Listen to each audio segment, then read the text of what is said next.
Pour les Juifs qui considéraient qu'Israël n'avait qu'un seul roi, son Seigneur, l'occupation romaine était particulièrement difficile à accepter.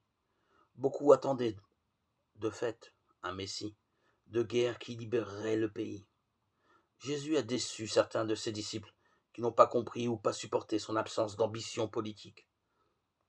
Cette tension entre le temporel et le spirituel se révèle notamment dans le dialogue avec Pilate pendant la Passion.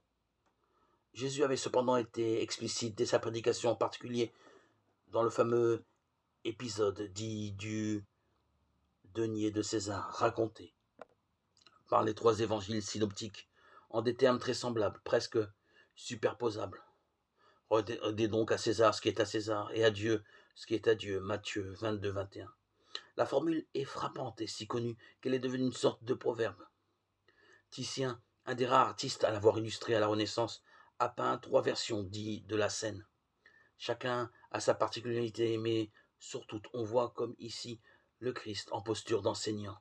Il occupe l'essentiel de l'espace du tableau, assez grand, plus d'un mètre de largeur, et le geste de la main indique qu'il énonce une vérité importante. Il est représenté comme un maître. Le titre que lui avaient donné les pharisiens venus l'interroger se trouvait ainsi malgré eux confirmé. Le peintre, lui, a de plus octroyé le rouge et le bleu couleur de la royauté. C'est avec autorité qu'il sépare donc les pouvoirs spirituels et temporels, ouvrant la voie aux structures politiques séparées du pouvoir religieux qui seront, avec le temps, celles des pays chrétiens, et engageant ses disciples à ce que nous pourrions appeler aujourd'hui le civisme.